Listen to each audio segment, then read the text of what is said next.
Hey everybody, welcome to another edition of Cool People I Know or Meet. Haven't done one in a while. This is during the COVID crisis, so I'm going to be interviewing my neighbor. She's going to tell us about all this garden stuff we've got going on here that she did. Hey everybody, Nick Arnette, another episode of Cool People I Know or Meet with Nick Arnette. That's me behind the mask here. Here we are, COVID edition. I'm here with my neighbor Hollace. Yay, Hi. Hollace. Hollace has done just an incredible thing during this corona crisis, and we're going to talk about it. All right, so we're going to do a little tour here. So hang tight. Here we go. I went to Denver during the lockdown, and I came back, and there's all this stuff growing here. So what the heck happened? Well, in March, this whole strip here was essentially dead grass and weeds.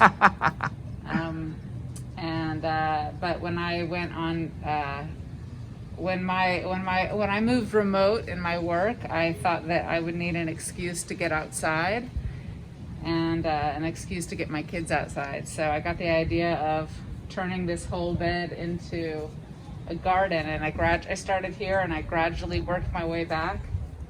And yeah, we basically converted this entire stretch from grass and weeds to plantable soil, and things did pretty well. Really well.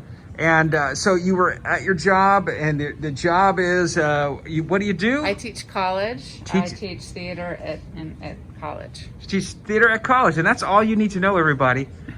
But yeah, obviously theater is not happening, college is not happening in person, only online, so you got to do some other stuff to keep going, right? To be creative. Yeah. So let's take a look at your garden. Okay.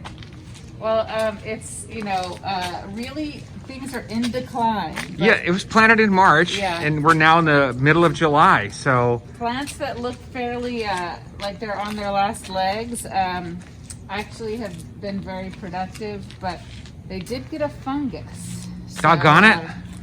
But that didn't really stop them from producing fruit and vegetables, but it did kind of make everything look pretty bad by this stage. I cannot get over these sunflowers. They're well over 11 feet? Yeah, I mean, it does seem to be that is true. What did you plant here? I planted, this part of the garden is interesting because everything from here back, with the exception of some of the tomato plants, were planted from seed. So from seeds? Yeah, but we have different varieties of beans. I'm letting these beans actually dry on the vine. I don't even know if that's the right thing to do. I just guessed. They didn't seem like the kind of beans that you would eat the green pod of, so I just decided to give that a try. This is a really good squash, and I think it's still producing. There's a little baby. There you go.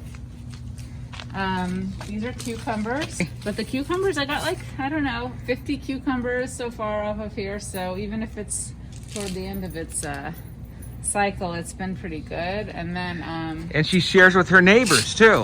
What? Here we go. So these are buttercup squash. They're a winter squash variety. So this was planted by seed, and now these things are I don't know, 6 or 7 or 8 pounds. I mean, they're really heavy.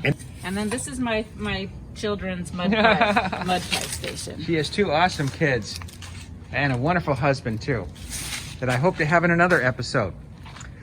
It was a lot of work getting up the weeds and the dead grass and tilling the soil and improving the soil. At some point I had to take a step back, and that's probably part of the reason why things have kind of died off, but I'm still reaping the benefits. Oh yes, you are. As are some of the neighbors. Myself included. Yeah. Myself included.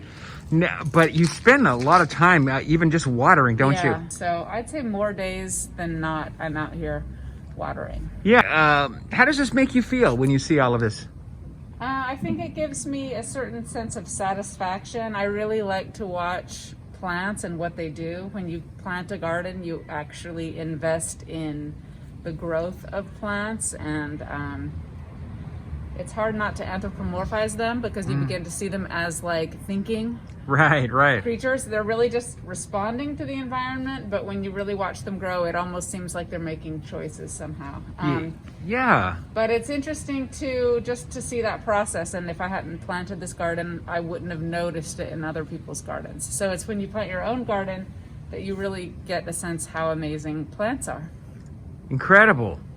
And it's also helped you a lot to deal with this corona lockdown crisis, all this stuff we're going through, right? It's a nice diversion. I would say it did what it needed to do. It got me outside more. It's quite possible that I wouldn't have spent nearly as many mornings or evenings outside, and that probably would have been very I wouldn't have known it was a loss because I wouldn't have known what I was missing, but I'm really grateful that I had something to get me outside. Well, I'm grateful I have such an awesome neighbor like you that makes the world a better place. Thanks, Nick. You're an awesome neighbor, too. Yay! How about that for a tour, everybody? Pretty cool, huh? All right. That Yay! was cool. Well, until next time, everybody, be cool.